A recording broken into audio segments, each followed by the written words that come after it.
Olá, vamos começar aqui a nossa live. Gostaria de saber se estão me ouvindo bem.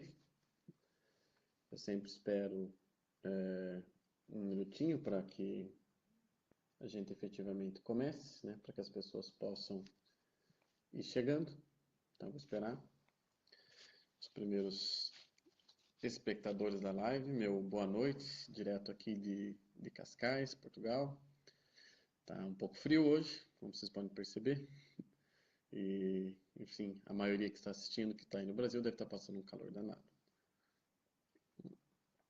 Então, boa noite. Olá, Samantha, seja bem-vinda.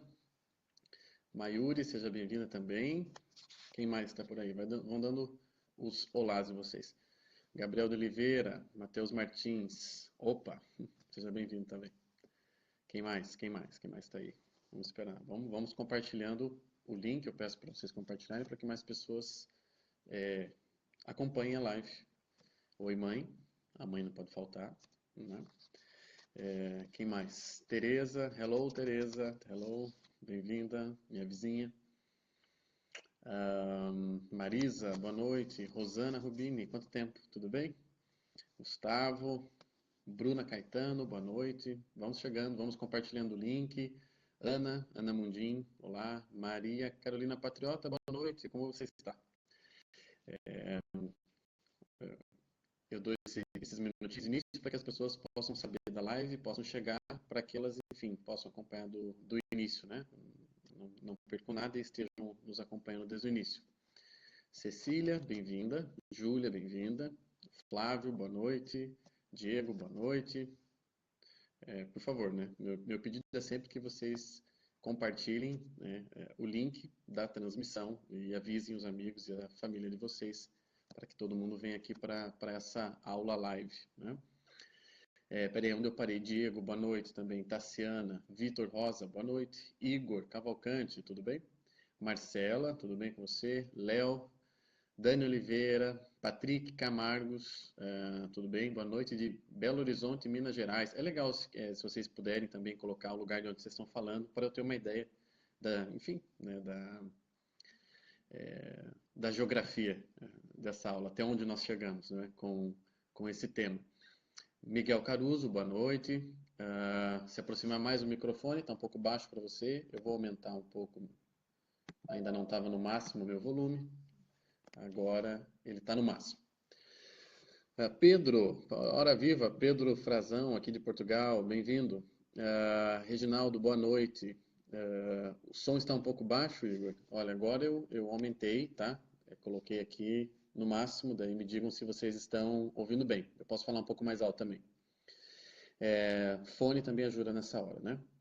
Diogo Barros, boa noite. João Pessoa, Deus te guarde, amém. Obrigado, Diogo.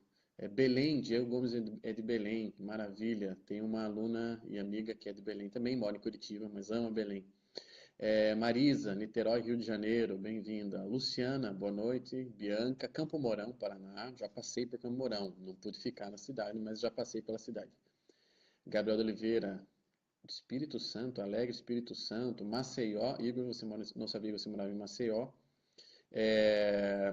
Que mais? Isabelle. Olá, Isabelle, tudo bem? A Samanta fala de Campinas. Bom, Patrick, já sei que é de Curitiba. Regina, acho que você está nos Estados Unidos ainda, né, Regina? Boa noite. Vitor, de Brusque, terra do vestuário. Se não me engano, é Brusque que tem uma... Não, não é Brusque. É outra cidade que tem uma linha gigante de costura, na entrada da cidade.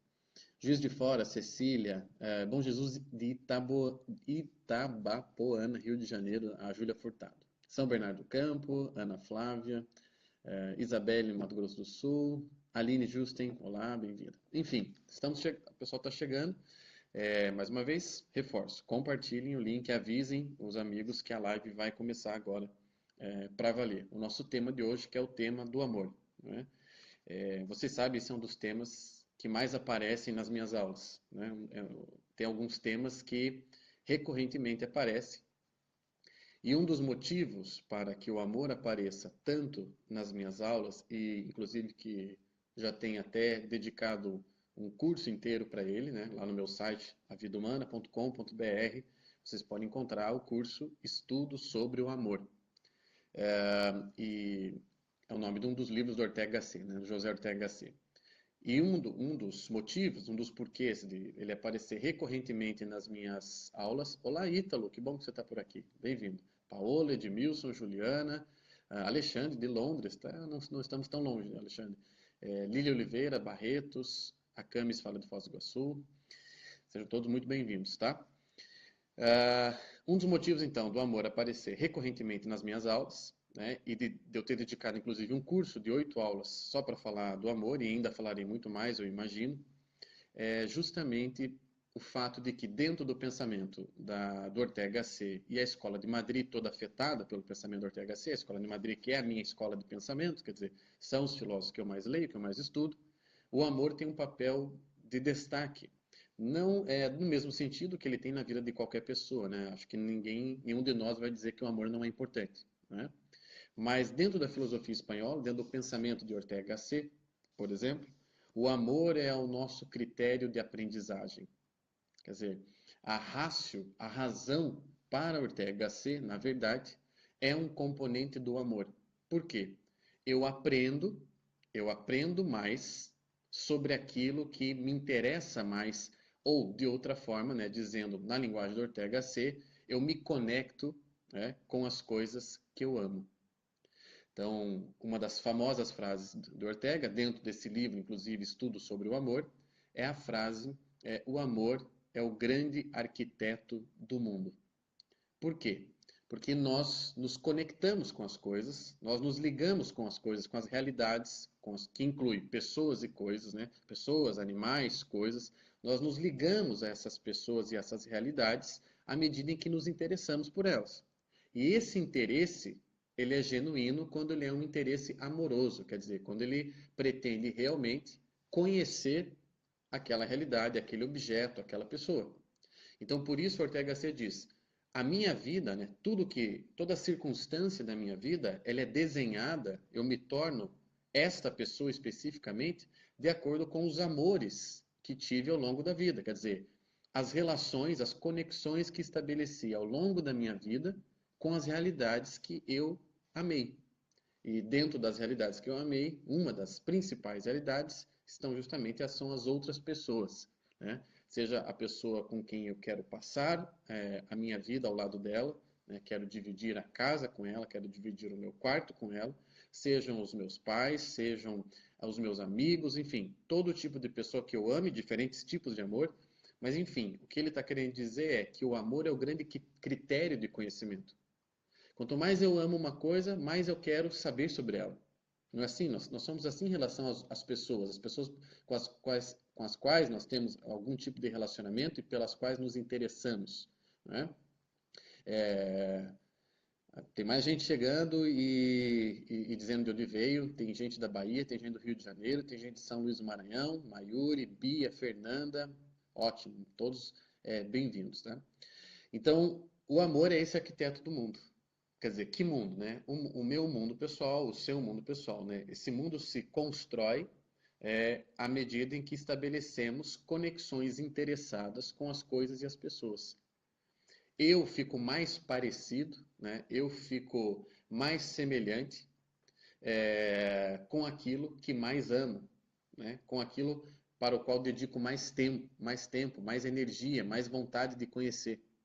Então, de fato, o amor tem uma importância radical na nossa vida. Acho que todo mundo reconhece isso, porque todo mundo é feliz no amor e é infeliz também no amor. Né? O amor é um grande critério de felicidade ou infelicidade.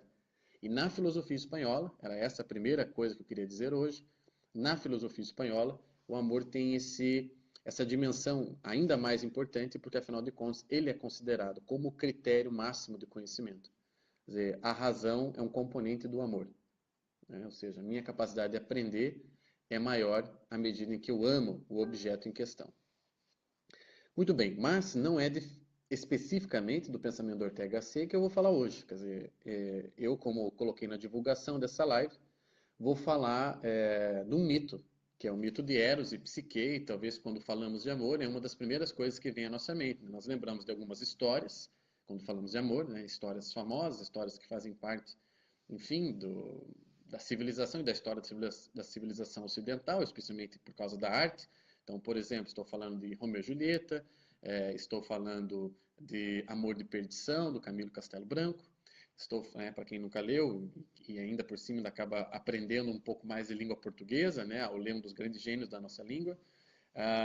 Estou falando de Os Noivos, de Alessandro Manzoni. Estou falando de todas aquelas grandes histórias de amor que nos inspiram, né? E talvez uma das primeiras, né, se não uma das que mais marcaram a história do pensamento ocidental no que se refere ao amor, é justamente o mito de Eros e Psique.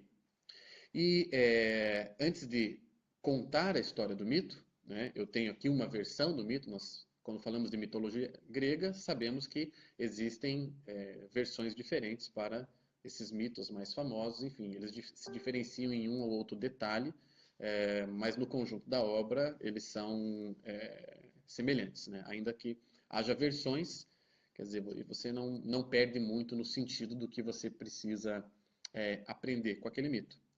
Então, já que é um mito que eu vou usar como pano de fundo para essa aula, que vai falar de Eros, Psique e racionalismo, eu vou fazer um breve, aqui um aviso sobre mito, né? Isso eu falo sempre no curso que eu já dei aí no Brasil, e hoje dou esse curso aqui em Portugal por um grupo de alunas, que é o curso sobre mitologia grega e os 12 trabalhos de Hércules. Esse curso está acontecendo hoje aqui em Portugal para um grupo de alunas.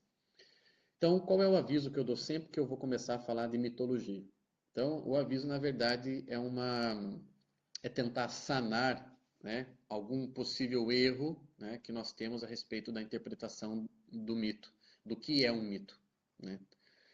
Qualquer mito, não só esse aqui, de Eros e Psique, mas qualquer mito grego, por exemplo. Um mito não é um conto da carochinha, como se dizia no interior. Quer dizer, o mito não é, entre aspas, um simples faz de conta.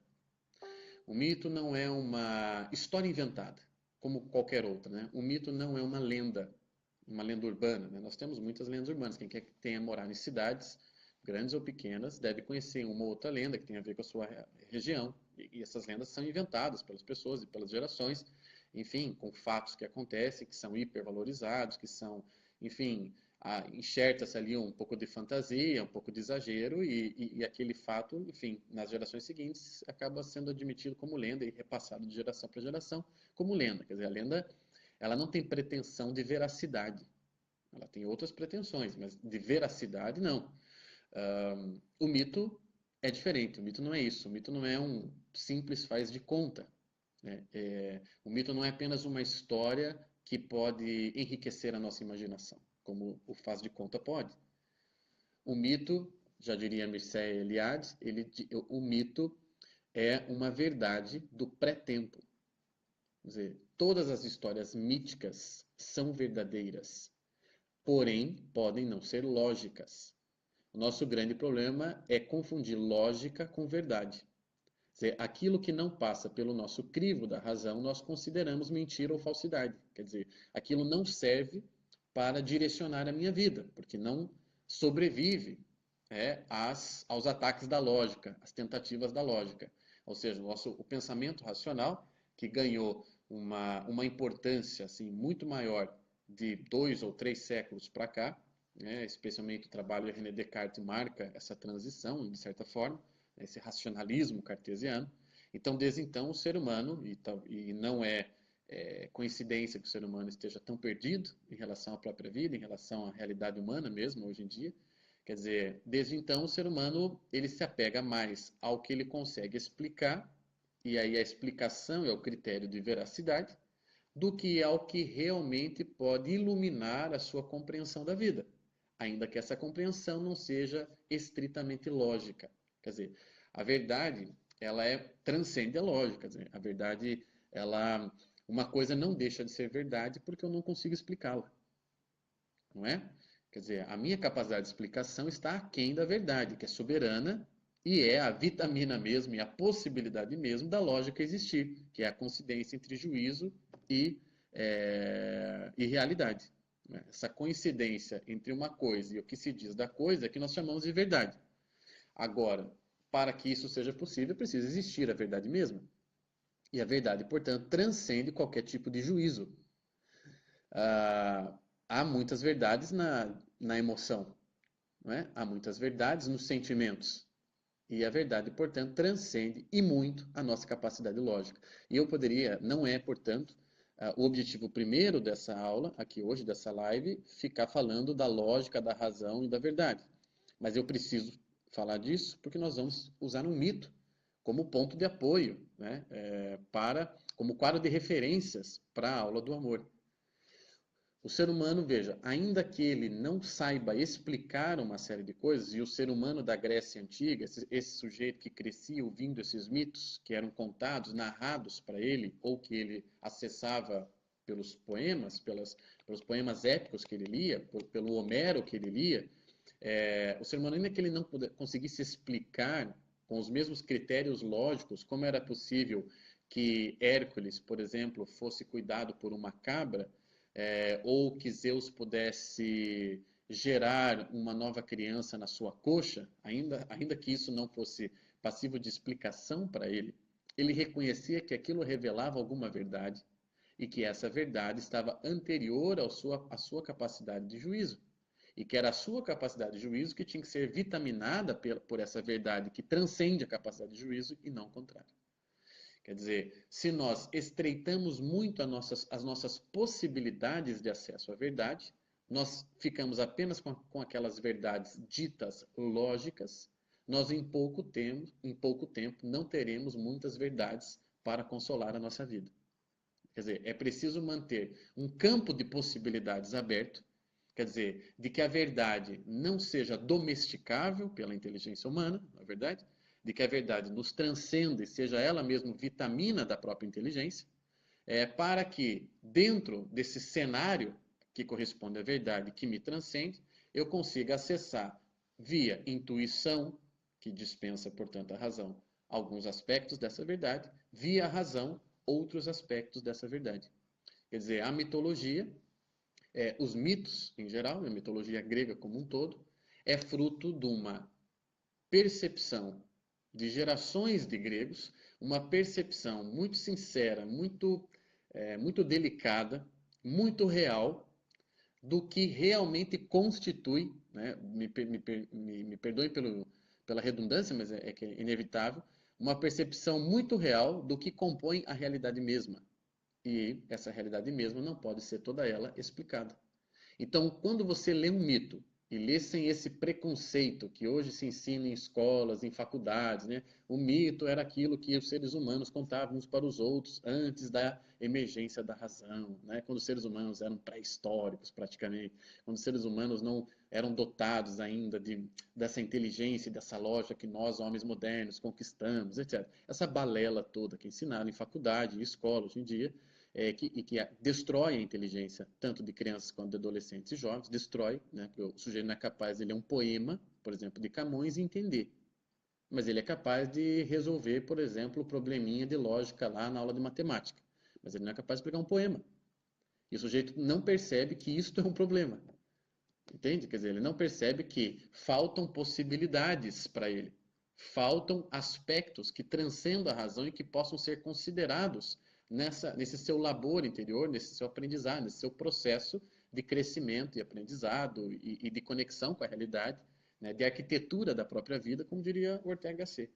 Então é preciso, se você quer realmente saber coisas sobre a vida, sobre a sua vida e o mundo e a vida humana, é preciso que você reconheça que a realidade tem seus aspectos, digamos assim, explicáveis, tem seus aspectos que são sujeitos à lógica, sujeitos à capacidade de, enfim, investigação e explicação e conclusão lógica, e que ela também tem seus aspectos arredios, por assim dizer, seus aspectos que não se curvam à lógica humana.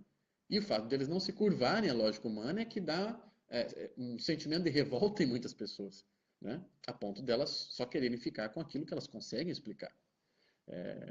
E hoje o ser humano, o homem moderno de hoje, que tem um smartphone na mão, vejam só onde nós vamos chegar. O sujeito que tem um smartphone na mão, ele é capaz de explicar qualquer coisa que está acontecendo no mundo, porque ele tem acesso a tudo, ele tem acesso a todas as notícias, aos comentários, às críticas políticas, etc. e tal. Ele consegue saber o que está acontecendo, mas vai perguntar para o sujeito se ele consegue ver o sentido disso. Vai perguntar para o sujeito se ele consegue conectar todas essas coisas que ele lê, toda essa informação que chega até ele, né? Que chega, veja, logicamente, que fala com esse aspecto da sua inteligência, que é esse aspecto racional, né?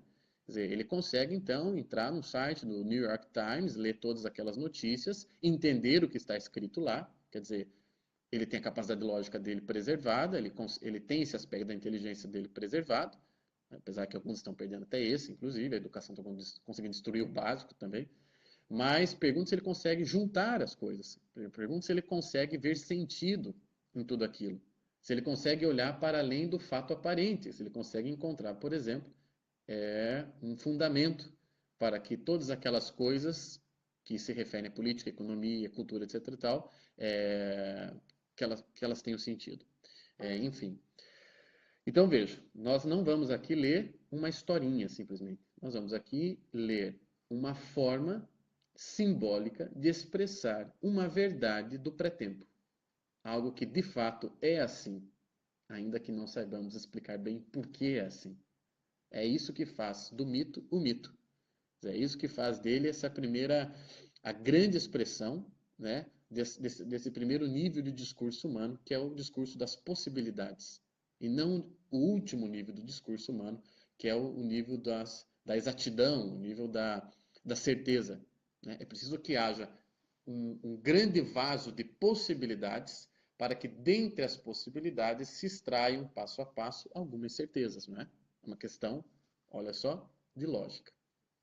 Então vamos lá. Eu vou ler então uma versão aqui do mito de Eros e Psique, e aí depois eu vou comentar o que eu acho mais relevante desse mito, dessa verdade sobre a vida e a vida humana especificamente, que nós conseguimos extrair à medida em que temos uma compreensão sistemática do mito, simbólica do mito. Então vamos lá. Espero que até aqui todo mundo tenha conseguido me acompanhar. Diz lá o mito. Psique era a mais nova de 3 filhas de um rei e era extremamente bela. Então, a primeira referência aqui está muito clara, né? Psique é a palavra grega para alma. Sua beleza atraía muitos admiradores, que rendiam-lhe homenagens. Ofendida e enciumada, Afrodite, que é uma deusa, vocês sabem, né? Os 12 deuses do Olimpo, desses 12 deuses do Olimpo é Afrodite, que é a deusa do amor também, né? É a deusa, enfim, da beleza, do amor. Afrodite enviou seu filho Eros, que também é um deus do amor, só que de um aspecto específico do amor, né? Daí vem erotismo, erótico. Afrodite enviou seu filho Eros para fazê-la apaixonar por alguém. Assim, todas as homenagens seriam apenas para ela. Porém, ao ver sua beleza, Eros apaixonou-se profundamente por Psique. Deu tiro, saiu pela culatra. Afrodite mandou o filho dela descer lá para bagunçar a vida da Psique, porque ela estava com ciúme da Psique e da beleza da Psique. E o que acontece é que o Eros chega, olha para Psique e se apaixona. O pai de Psique foi consultar o oráculo de Delfos, pois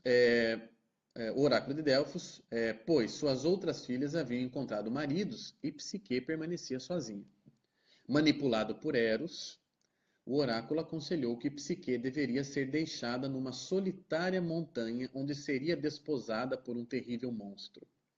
A jovem, aterrorizada, foi levada ao pé do monte e abandonada por seus pesarosos parentes e amigos.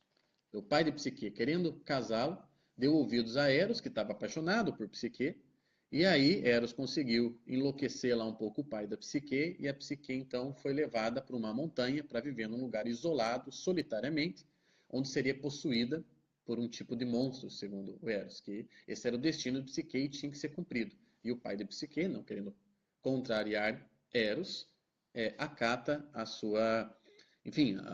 seu conselho, por assim dizer. Então tá lá a Psique, bela e formosa, sozinha, né? Num lugar no alto de uma montanha. Conformada com seu destino, Psique foi tomada por um profundo sono e conduzida pela brisa gentil de Zéfiro a um lindo vale. Quando acordou, caminhou por um jardim até chegar a um magnífico castelo. Parecia que lá morava um Deus, tal a perfeição em cada detalhe. Tomando coragem, entrou no deslumbrante palácio onde todos os seus desejos foram atendidos por ajudantes invisíveis. À noite, Psique foi conduzida a um quarto escuro, onde pensava que encontraria seu terrível esposo. Quando sentiu que alguém entrava no quarto, Psique tremeu de medo, mas logo uma voz acalmou-a e sentiu os carinhos de alguém. Estava tudo num breu total, né, escuro. Ela estava no quarto, dentro desse castelo, no alto da montanha, onde só tinham ajudantes invisíveis, né? Portanto, ela estava sozinha. E aí entra alguém no quarto, né? Deve ser o tal do monstro, então, a quem eu tô, enfim, fadada a amar, a amar não, mas enfim, a oferecer o meu corpo e a minha beleza, né? Tudo escuro, ela não sabia quem era aquele que entrava no quarto dela. Ah, o amante misterioso embalou-a em seus braços. Quando Psique acordou, já havia amanhecido e seu misterioso amante havia desaparecido. Isso se repetiu por várias noites. Então, todas as noites esse amante entrava, ela não podia reconhecê-lo, não podia olhá-lo, não podia ver quem era, pela escuridão do quarto. E pela manhã, antes do sol, antes que amanhecesse, esse amante ia embora. As irmãs de Psique, agora vai ficando muito bom esse negócio aqui. Já estava bom, mas agora vai ficar melhor. Olha só. As irmãs de Psique queriam saber seu destino, mas o amante misterioso alertou-a para não responder aos seus chamados. Quer dizer, esse amante falou: olha, não queira atender à curiosidade de quem quer que queira saber sobre o que acontece aqui nesse quarto, ou quem eu sou, etc. Não, não escute. Tá? Esse foi o alerta do amante misterioso. Porém, Psique sentiu-se solitária em seu castelo-prisão. Implorou ao amante para deixá-la ver as irmãs. Finalmente, ele atendeu ao pedido, mas impôs a condição de que não importasse o que falassem as irmãs, ela nunca deveria tentar conhecer sua identidade. Caso isso ocorresse, ela nunca mais o veria novamente. O amante. Psique estava grávida e ela deveria guardar segredo para que seu filho fosse um deus. Porém, se ela revelasse a alguém, ele se tornaria um mortal. Veja, isso é uma pena capital dentro da hierarquia na mitologia grega. Quer dizer, você está grávida de um deus e se você desobedecer, o personagem mítico aqui, que nós sabemos é um deus, o seu filho deixará de ter essa divindade, quer dizer, ele deixará de ter essa condição de Deus. Ele será rebaixado. Isso é muito sério, né? Perder a divindade. Muito bem. Quando suas irmãs entraram no castelo, então, foi permitido a Psique receber as irmãs para um café da tarde e um bolo de iogurte. Muito bem. Quando suas irmãs entraram no castelo e viram tanta abundância de beleza e maravilhas, foram tomadas de inveja. Né? Olha só, você já viu isso acontecer com você ou com alguma pessoa que você conhece? Imagina, né? Isso nunca aconteceu. Você está lá vivendo um negócio que é muito bom, e daí mas é tão bom que você quer até partilhar com outras pessoas. E aí as outras pessoas, quando vêm, são tomadas de inveja, né? Tomadas de inveja pela realidade que você está vivendo. É claro que isso terá consequências e vai ter aqui no mito. Notando que o esposo de Psique nunca aparecia, perguntaram maliciosamente sobre sua identidade. Embora divertida por seu esposo, Psique viu a dúvida e a curiosidade tomarem conta de seu ser, aguçadas pelos comentários de suas irmãs. Ao receber novamente suas irmãs, Psique contou-lhes que estava grávida e que sua criança seria de origem divina. Suas irmãs ficaram ainda mais enciumadas com sua situação, pois além de todas aquelas riquezas, ela era a esposa de um lindo deus, porque só assim ela está grávida de um deus, né? Assim, elas convenceram Psique a descobrir a identidade do esposo, pois se ela estava escondendo seu rosto, poderia ser um horrível monstro.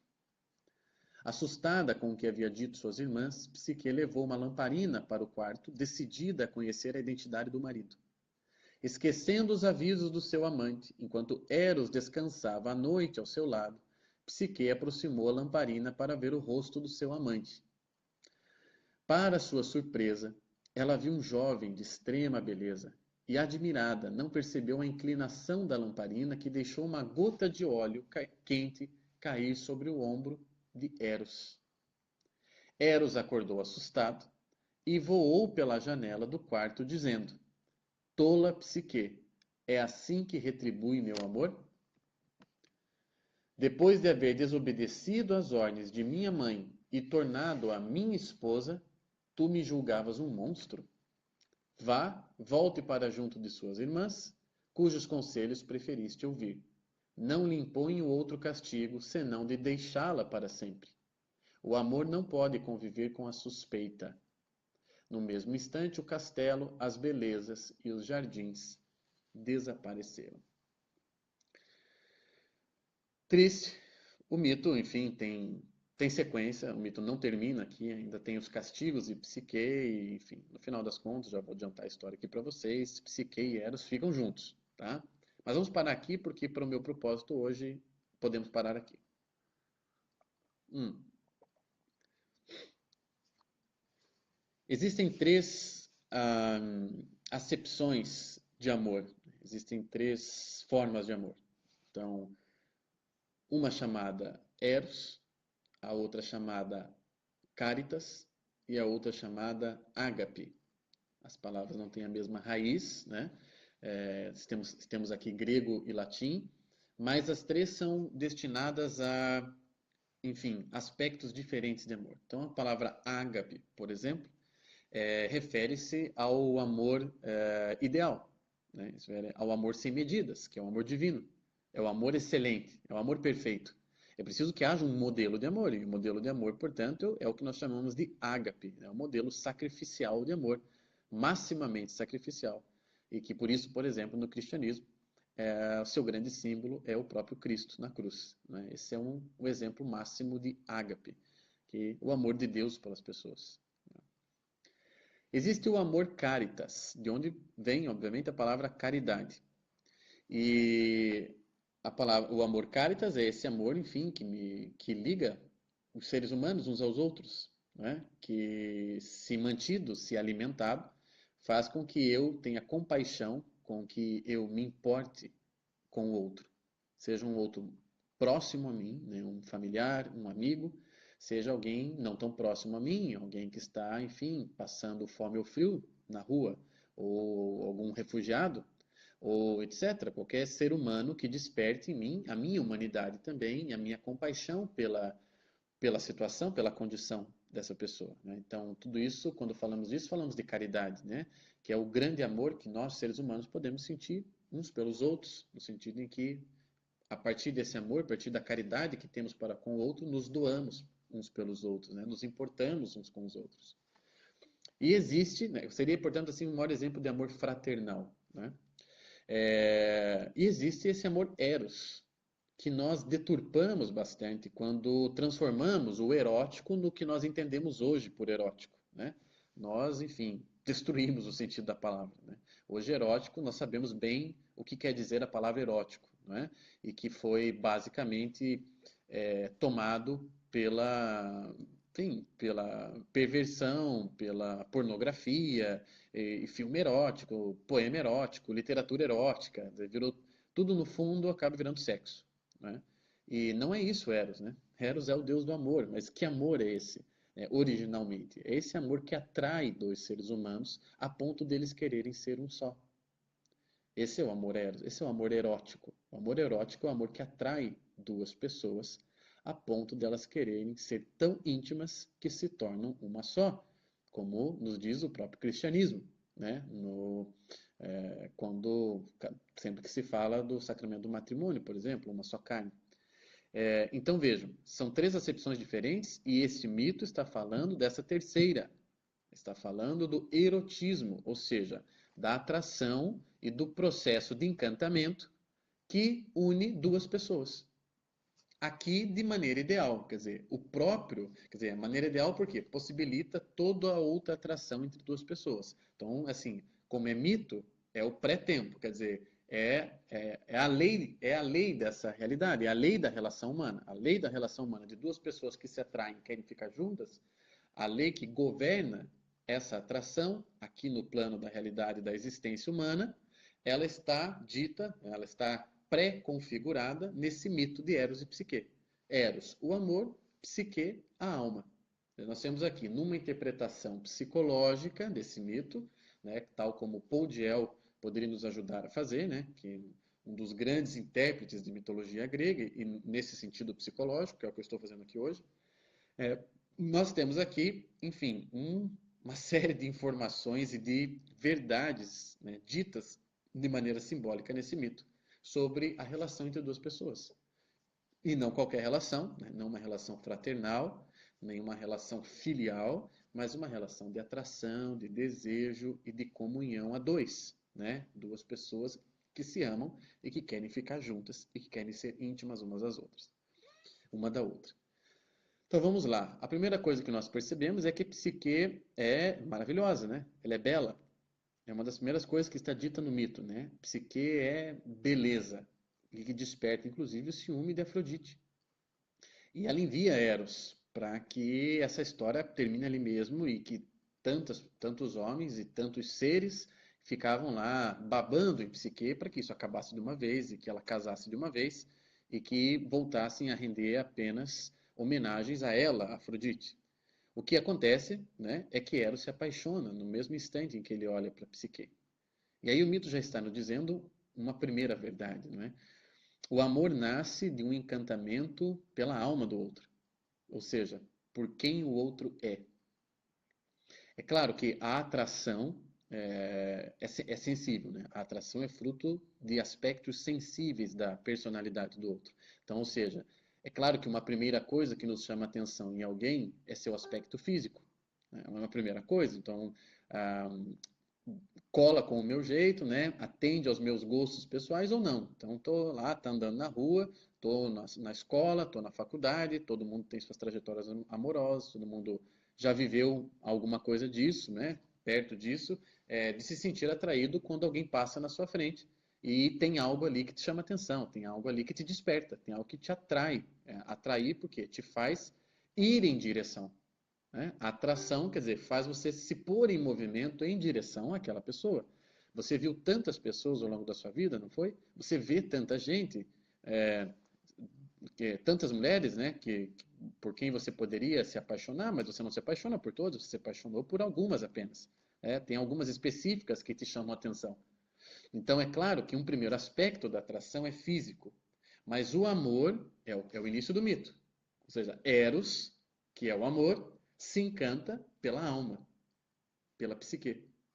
Então, passada essa primeira atração que nós temos e temos, enfim, e mesmo aqueles que já amam, mesmo aqueles que já têm o seu grande amor, na verdade, não deixam necessariamente de se sentir atraídos. Quer dizer, isso é uma criancice, né? Da nossa parte, se a gente pensasse o contrário, que porque você encontrou o amor da sua vida, você não é atraído por mais ninguém. Quer dizer, se isso aconteceu com alguém, bom, maravilha.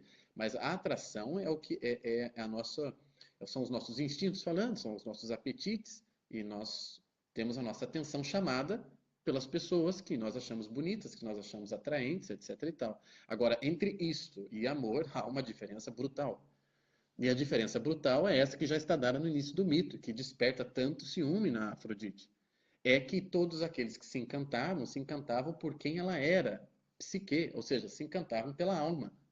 A alma representa aquilo que nós somos, não aquilo que transitoriamente nós somos, não aquilo que estamos apresentando naquele momento para a pessoa, para que ela goste mais da gente, na verdade, mas essencialmente quem somos.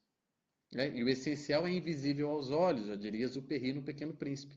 Então, por isso, esse essencial ele é conhecido com o passar do tempo. E por isso o amor também é filho do tempo. É filho de uma relação. Daí poderia abrir a discussão se não existe amor à primeira vista. Não vamos falar disso aqui agora, daria uma outra aula, né? Amor à primeira vista, ou à segunda, à terceira, à quarta vista. Mas enfim, o fato é, o encantamento, sim, é à primeira vista. Né? Se encanta por alguém, quer dizer, chama a tua atenção, é atraído. A atração, ou seja, você ultrapassa a dimensão da atração à medida em que você passa a se interessar não só por aquele corpo, não só por aquele aspecto sensível, mas você se interessa sobremaneira por quem é aquela que tem aquele corpo. Quem é a pessoa? Quem é ela? Pelo que ela se interessa? O que ela faz? Do que ela gosta? Qual que é o projeto de vida dela? Né? Como que ela espera passar a vida? Né? Assim, são perguntas básicas de uma relação amorosa, né? De uma relação que não seja é, simplesmente carnal, uma relação que não seja apenas carnal ou apenas sexual ou uma atração pura e simplesmente. Quer dizer, quando você tem uma atração ou aquilo que nós chamamos de tesão por alguém, você não faz esse tipo de pergunta, né? Quem é ela e o que ela aspira da vida e qual o sentido da vida para ela. Esse tipo de pergunta não interessa ali no momento, né? Você está com tesão, é outra coisa. Agora, quando você se interessa pela pessoa, você se interessa por isso. Você se interessa essencialmente por quem ela é, para onde ela está olhando. Ou seja, o que ela está esperando da vida, né? Onde ela quer chegar. E é isso que um namoro, por exemplo, deveria.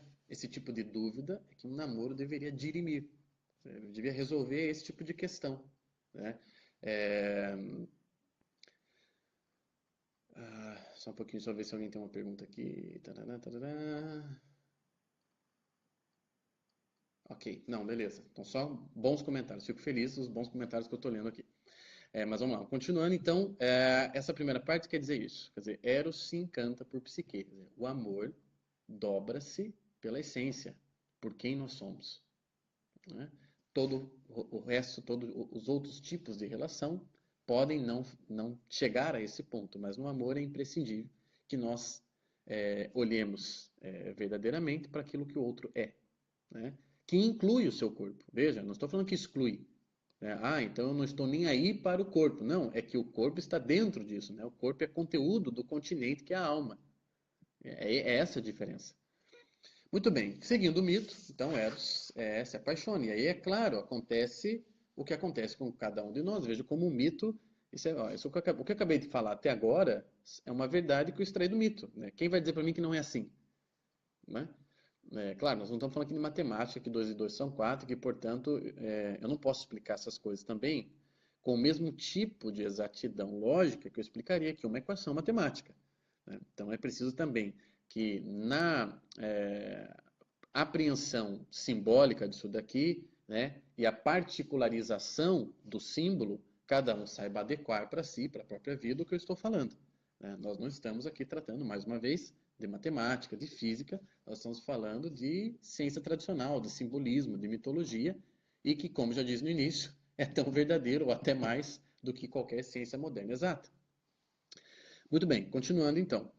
E aí o que acontece é que Eros, obviamente, já que ele está amando, ele quer Psique só para ele. Quem não passou por isso? Aqui está mais que justificada a coisa da uma só carne, e é um com um, não é dois com um, três com um, cinco com um, é um com um. Então o Eros vai lá e arquiteta todo o plano para que ele seja aquele a possuir Psique na solidão da montanha. Quer dizer, a montanha, num mito, né, assim como na alquimia, nada é dito por acaso. Tudo é dito com uma força simbólica, portanto, que hermeneuticamente exija que a gente preste atenção na hora de interpretar. Então, quando falamos de montanha, e quando aparece montanha em mitologia, né, é obviamente que há alguma referência à ascese, a crescimento, à elevação, né? Não poderia ser diferente. Então, não é por acaso que estamos falando de montanha. Quer dizer, dificulta para quem não faz parte, né? E simboliza uma espécie de tomada vertical de crescimento, né? De realmente ascese, como se fosse uma ascese espiritual. Quer dizer, há uma melhora, há um crescimento. No momento em que Psique vai para o alto da montanha e ela tem que ir solitariamente, é o tipo de coisa que se decide sozinho, ninguém pode decidir por você, né? Quem você vai amar. Então, uma coisa, ela sobe a montanha, então há uma indicação de que algo vai melhorar, né? Ou seja, o amor proporciona algum tipo de elevação, o amor proporciona algum tipo de ganho de graus de espécie, né? Vocês sabem, essa é a minha compreensão da vida humana também, que Ortega Gasset dizia que o humano admite graus, né? Há mais humanos e menos humanos, à medida em que consigo absorver e conquistar graus mais elevados de humanidade, né? Virtudes, valores, etc., mais soberanos, mais excelsos, eu vou crescendo em humanidade também. Então, não posso comparar o que, enfim, o que aqueles familiares dos jogadores de futebol e equipe técnica do Chapecó fizeram no velório de seus entes queridos, maridos, filhos, né, etc., com o que o senhor Luiz Inácio Lula da Silva fez no velório da dona Marisa. Quer dizer, você percebe que uma mesma situação, né, de funeral, de enterro de um ente querido, né, pode ser vivida de maneiras diferentes, quer dizer, pode ser vivida de uma maneira, digamos assim, menos humana, mais indigna, mais degradante, degradante, ó, perda de graus, que é a do senhor Luiz Inácio Lula da Silva, né, para fazer uma espécie de mini comício no funeral da própria mulher. E outra coisa, assim, no mínimo cínica, né? Uma foto dele, né, no funeral, claro, no funeral da mulher, mas ele tem que estar na foto. E a outra coisa é a maneira digna, é a maneira, enfim, como deve ser vivido um funeral dos familiares daquele, enfim, das pessoas que morreram naquele desastre de avião, dos jogadores de futebol do Chapecoense. Então vejam, é claro que um mesmo ato humano pode ser vivido de maneiras diferentes, e aqui a gente vê que realmente há graus de humanidade, né? Você pode viver as coisas com mais humanidade ou com menos humanidade. Então, o mito coloca, leva a psique lá para cima, quer dizer, psique ganhou graus, psique foi elevada, não é? E aí ela está lá, e o que o mito descreve? Que ela está num castelo maravilhoso, que ela está num verdadeiro paraíso. E esse paraíso, quer dizer, em que tudo acontece para ela, tudo que ela quer, né? Ou seja, os ajudantes invisíveis. E esse paraíso tem, né, esse detalhe fantástico que é todas as noites ela é visitada pelo seu amante, pelo seu amor, né? E esse amor a possui todas as noites, ela não o vê, ela não tem certeza, olha só, ela não tem certeza de quem ele é, mas tá tudo muito bem, ela tá muito, pelo jeito tá gostando, ela engravida, etc. E a coisa perde, ou seja, o primeiro senão aparece no momento em que ela, querendo ver as irmãs põem lá a pontinha de dúvida e de curiosidade na cabeça dela. Bem, então todos nós já passamos por esse momento, quando decidimos amar e fomos amar aquilo que o outro era, e fomos amados por aquilo que nós somos, e vivemos nesse momento uma espécie de paraíso. Quem, já, quem não viveu ainda não sabe o quanto isso é bom, né? Mas eu digo para vocês, isso é muito bom. É realmente um tipo de paraíso na Terra, quando você ama o quem do outro e é amado pelo seu quem, quer dizer, é amado por quem você é. E isso, quer dizer, de uma certa forma vocês se bastam, né? Vocês se bastam. Esses dois que se amam dessa forma, então tem lá um castelo, um paraíso, e tudo concorre para o bem desse amor que enfim, semeado nesses termos. Mas aí nós também, como seres humanos, né, nós não damos conta de tanto paraíso assim. Nós, enfim, não basta nós experimentarmos esse consolo, né? Não basta nós experimentarmos essa realidade de vivência e intimidade a dois, mas nós precisamos contá-la para outras pessoas, né? Nós temos essa pretensão de publicidade do que estamos vivendo.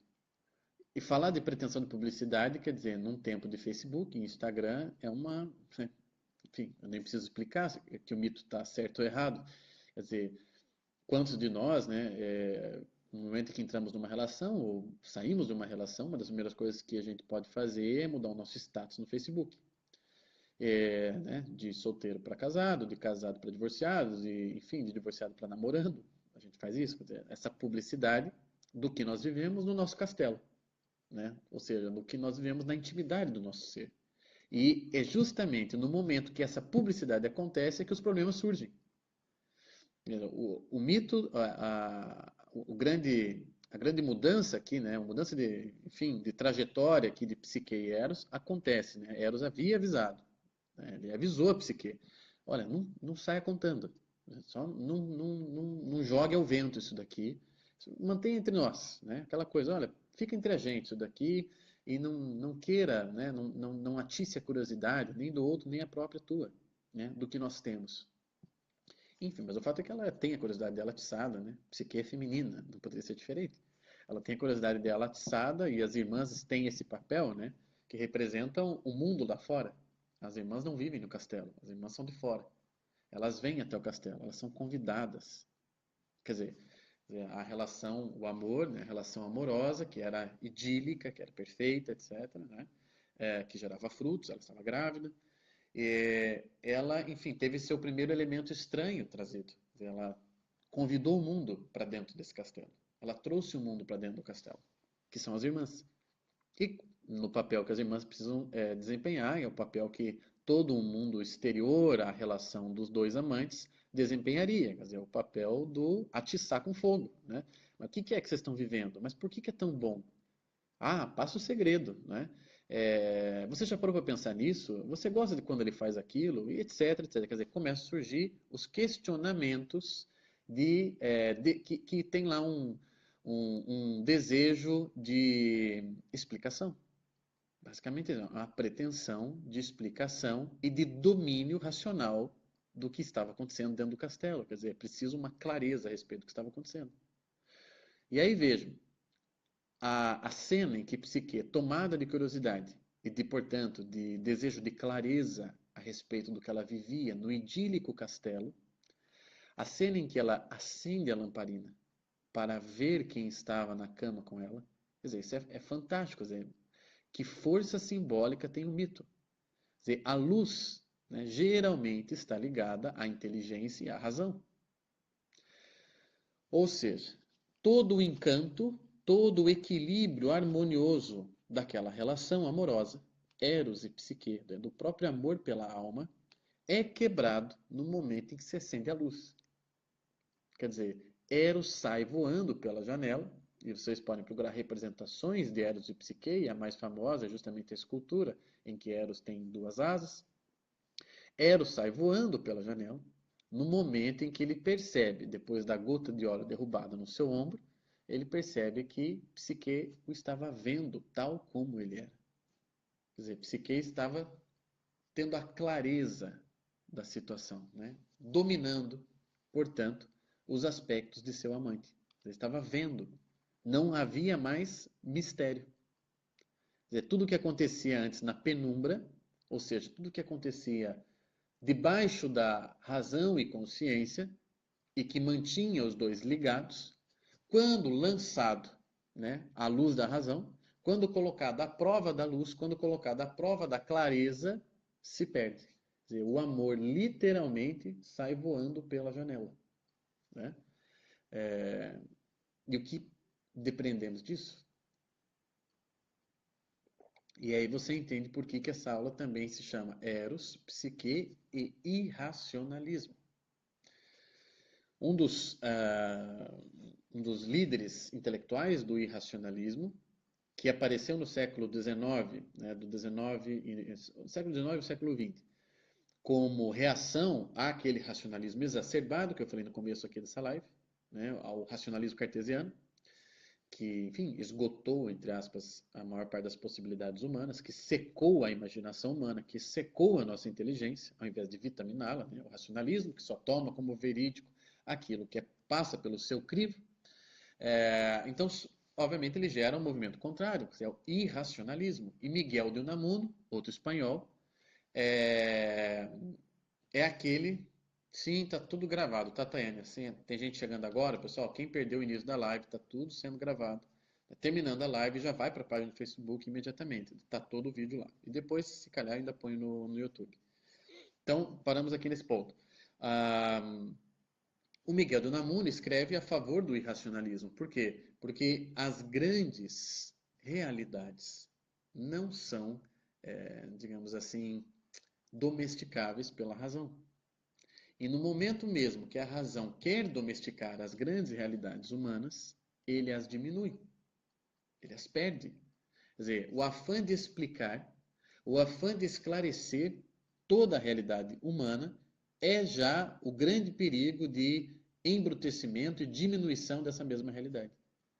Quer dizer, paradoxalmente, quer dizer, falar muito do amor é diminuí-lo. Quer dizer, trazê-lo demasiadamente para o plano da linguagem é diminuí-lo. Veja que coisa interessante.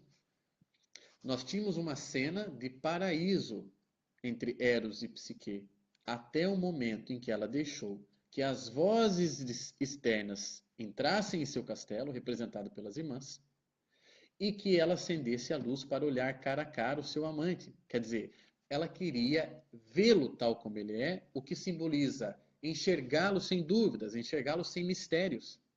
Quer dizer, dominá-lo de alguma forma racionalmente. Claro, nós temos, veja, isso mostra que esse é um perigo inerente à condição mesma dos amantes. Veja como o mito é absolutamente genial, fantástico, verdadeiro. Quer dizer, qual de nós, em alguns momentos, não gostaria de estar na cabeça do outro, de ver exatamente como ele pensa, de poder explicá-lo, de poder se sentir seguro porque conhece a origem e o fim dos pensamentos dele? Qual de nós não gostaria de ver o outro sob uma luz, né? Uma luz assim que fosse uma verdadeira radiografia do outro. E que, portanto, não subsistisse mistério, penumbra, áreas de insegurança, na qual eu não me sinto, obviamente, muito bem, que eu me sinto um pouco desinstalado. E por isso não é lá muito agradável, muito cômodo. Então, qual de nós ainda, veja só, que estejamos no paraíso, ou seja, ainda que estejamos vivendo efetivamente o amor, ainda que estejamos íntimos do outro, ainda que nos encontremos intimamente na escuridão de nossos seres, qual de nós, às vezes, não tem essa pretensão, não tem esse desejo, esse apetitezinho de querer desvendar o que está acontecendo? E é no momento mesmo que queremos desvendar, colocar o amor sob a égide da razão, é que o perdemos. Para mim, a coisa mais com sentido disso tudo é justamente quando você olha certos casais e você tenta explicá-los demasiadamente de por que eles estão juntos. Quer dizer, por que nós queremos fazer isso? E no momento em que explicamos, veja, tudo aquilo que ganha explicação perde encantamento. De alguma forma, existe esse aspecto, né? Quer dizer, as coisas demasiadamente explicadas, demasiadamente pormenorizadas, já não nos incomodam mais, quer dizer, já não nos despertam a inteligência. Já sei, já tenho como sabido e conhecido aquilo. Se eu consigo explicar, se eu consigo dar uma justificativa racional para mim mesmo a respeito de certa coisa, essa coisa já não me incomoda mais. Quer dizer, essa coisa já não me instiga mais. Essa coisa, quer dizer, uma zona nebulosa, de tensão nebulosa, é necessária para inclinar a inteligência. Quer dizer, eu estou lendo um livro do George Steiner, né, um grande intelectual, ainda vivo, o Steiner, já está bem velhinho, mas, enfim, escreveu coisas fantásticas. Ele também faz parte daquela série de programas, O Belo e a Consolação, que o mais famoso aí no Brasil é o programa com o Roger Scruton, mas eu aconselho que vocês também assistam o programa com o George Steiner. E ele escreveu um livro sobre as razões do pessimismo e as razões da tristeza do ser humano. Aquilo que ele identificou quando ele estava lendo Schelling, e que Schelling fala de uma tristeza inerente à condição humana. Tema de muitos filósofos, obviamente, da nossa tradição. Mas o Steiner, uma das razões que ele dá para a tristeza humana é justamente essa, quer dizer, nós temos um pensamento que é capaz de imensas coisas, quer dizer, nós temos um pensamento perspicaz, nós temos um pensamento que parece quase não ter limites, e, ao mesmo tempo, esse pensamento é vitaminado pela escuridão. Ele é vitaminado, ou seja, pelo que não se sabe. Quem é que se sente instigado? Quem é que se sente, pô, eu preciso saber isso, quando já tem por sabido algo? Quer dizer, quer dizer, o pensamento não flui, né, numa clareza completa. É um jogo de luz e sombras aqui, complicado de explicar, inclusive, né? É claro, há um aspecto luminoso do pensamento, que é aquele do silogismo percebido, o silogismo encadeado, você está pensando uma coisa que estou tentando entender essa aula, etc. Quer dizer, exige essa zona luminosa, consciente do pensamento, de certa forma que pode ser até direcionada e dominada, né, determinada e conduzida, e existe algo por debaixo dessa luz toda que, enfim, quantas realidades, quantas coisas estão nesse exato momento influenciando este pensamento mesmo de compreensão dessa aula, e que você não tem domínio sobre o que está influenciando. Quer dizer, você não tem como pensar em todas as coisas que estão influenciando o teu pensamento nesse exato momento. Essa é a zona nebulosa, quer dizer, é tudo aquilo que de misterioso e obscuro que também integra o próprio pensamento luminoso, que está lá indo em direção à compreensão de algo. Quer dizer, um aspecto misterioso, né? Um pouco de trevas, e aí está a razão da tristeza humana. Um pouco de trevas é necessário para que haja, inclusive, conquista da luz. Né? Inclusive, você percebe melhor a luz quando confrontado com as trevas. Não é? Questão de opostos. Então, assim, no bojo do pensamento, existe o aspecto do misterioso, do oculto, do nebuloso, do escuro. No amor, quer dizer, o que compõe verdadeiramente o amor é um processo irracional.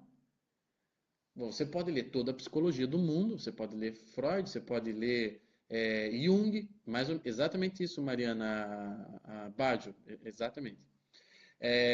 O que você escreveu. Você pode ler toda a psicologia do mundo, você pode ler Jung, você pode ler Freud, você pode ler Lacan, você pode ler Viktor Frankl, você pode ler os melhores do século XX, XIX, dos XXI agora, você pode ler todos. E eles podem te dar arquiteturas inteiras de explicação de por que idealmente, abstrativamente, duas pessoas se apaixonam.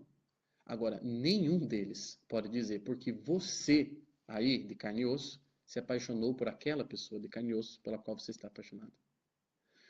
Em outras palavras, Ortega y Gasset disse algo que é, no mínimo, genial. Ele disse o seguinte: até hoje, ninguém explicou realmente por que uma pessoa concreta fez alguma coisa.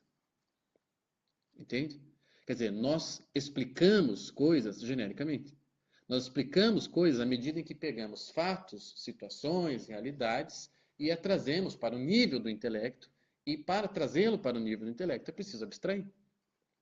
Agora, explicar exatamente por que uma pessoa cometeu aquele ato exato, isso nos escapa.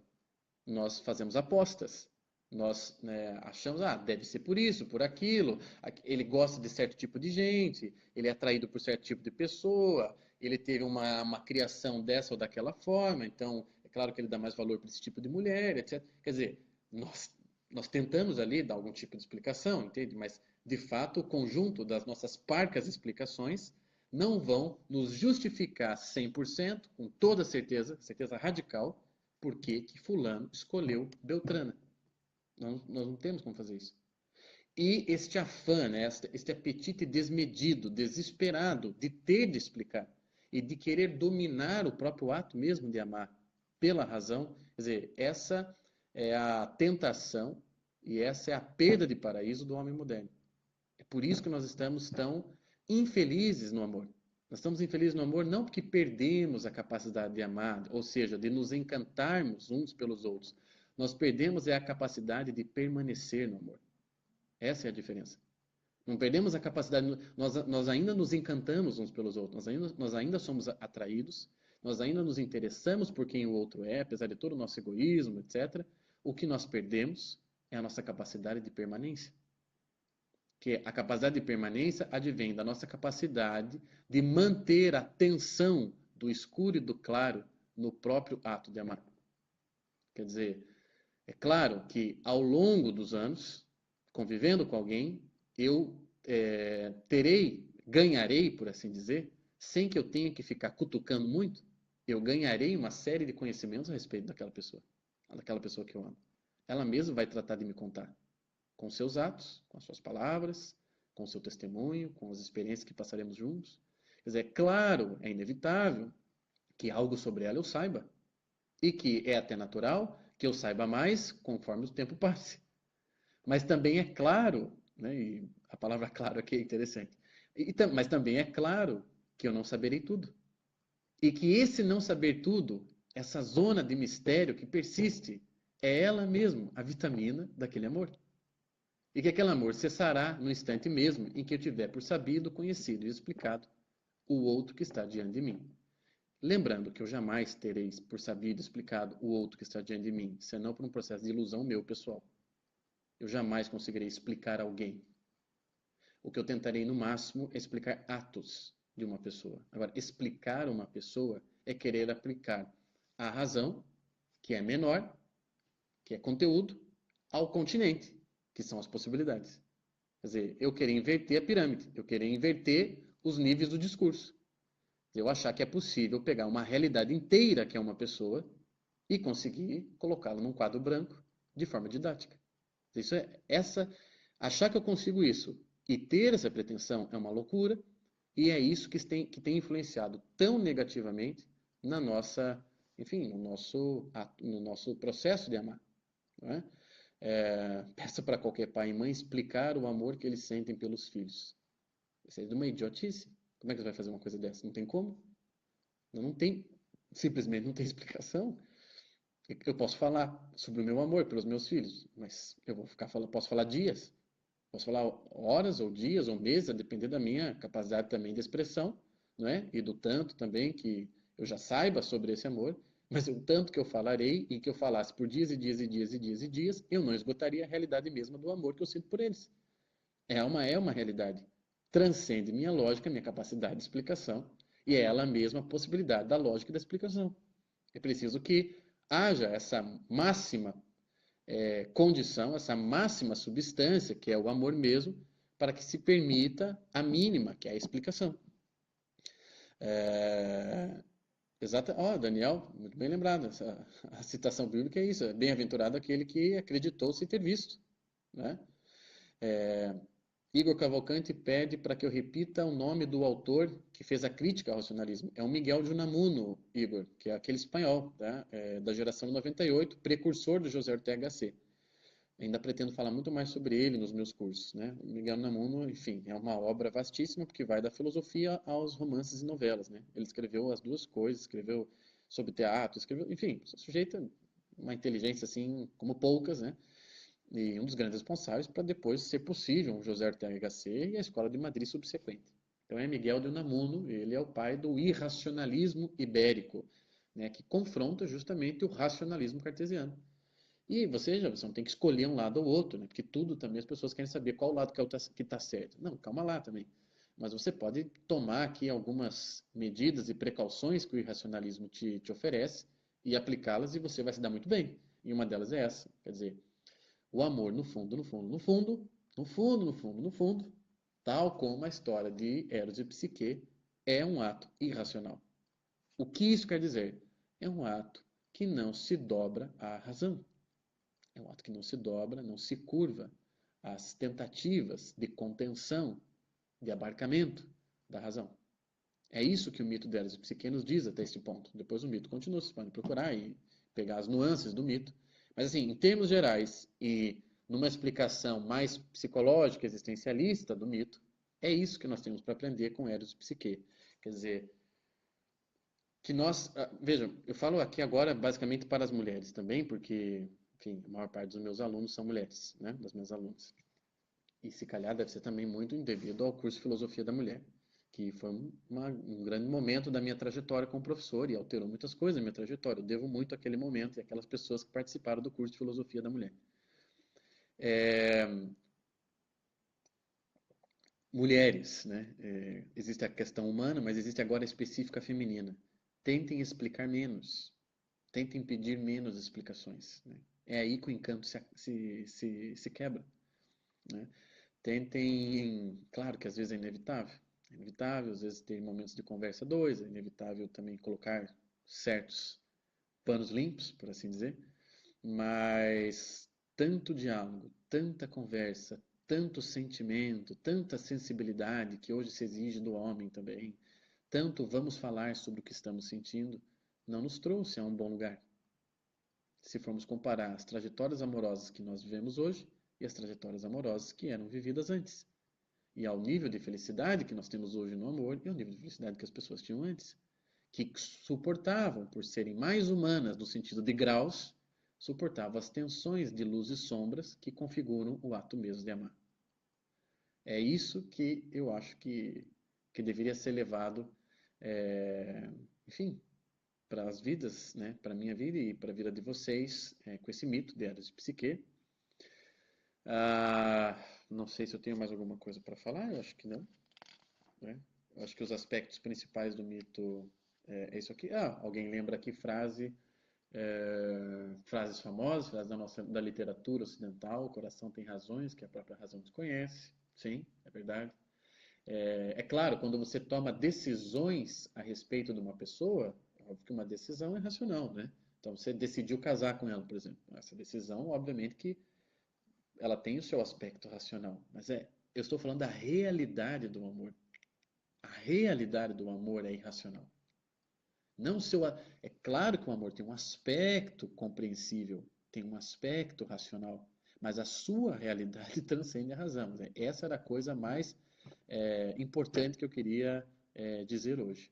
Agradeço também esses comentários tão, sim, excelentes, né? Eu fico muito feliz de estar contribuindo com isso, porque é só coisa boa que eu estou lendo até agora aqui. Também, se você tem coisa ruim para falar, não fale.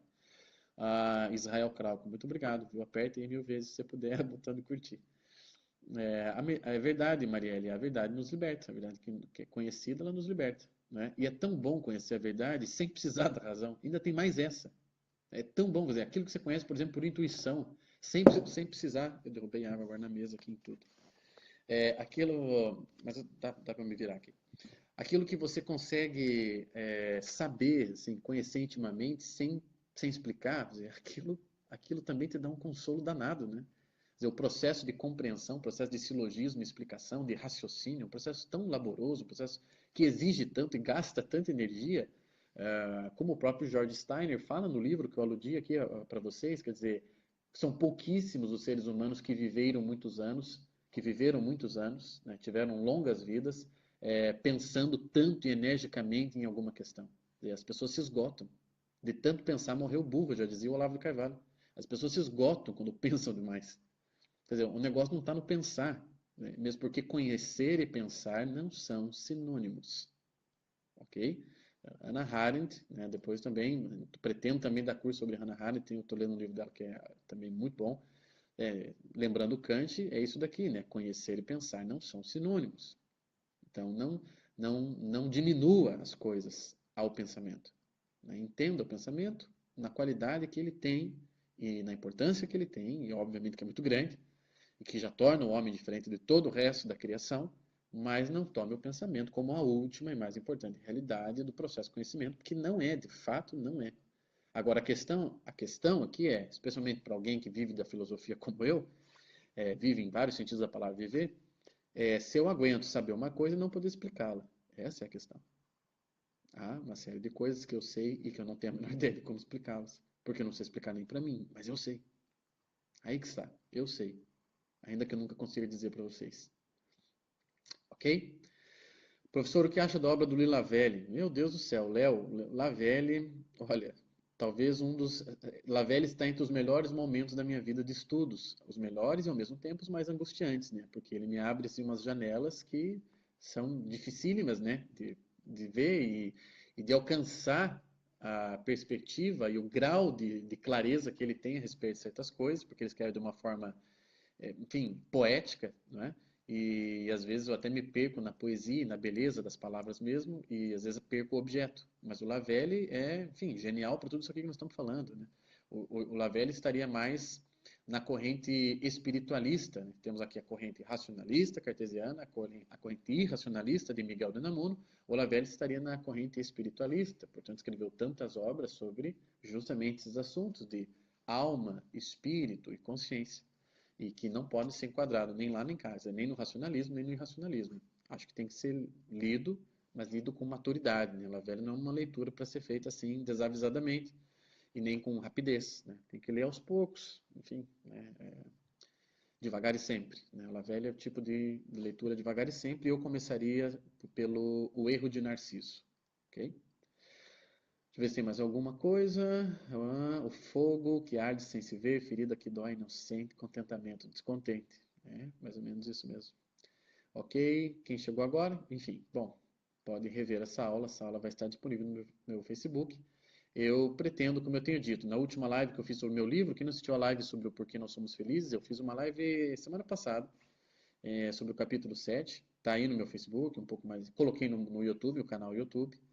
Fica o convite também, né, para sempre estar olhando ali as novidades no canal, Thiago Amorim, no nosso site, né, avidahumana.com.br, e para quem quer aprofundar agora essa questão do amor, vai lá, aproveita e faz o curso, então, Estudos sobre o Amor. Está lá no meu site da Vida Humana. a página do curso A Vida Humana no Facebook e o meu Facebook mesmo, Thiago Amorim. É por ali que eu conto as novidades e pelo e-mail do curso A Vida Humana. Ok? Obrigado para quem ficou comigo, quem é de Portugal, quem é do Brasil. Aqui em Portugal já é quase 1 da manhã. E para o pessoal aí do Brasil, que também já está ficando tarde, e que optaram por uma aula sobre amor ao invés do fantástico. Isso é realmente muito bom. Enfim, até a próxima. Obrigado, divulguem essa aula, compartilhem essa aula e, enfim, é isso. Tchau.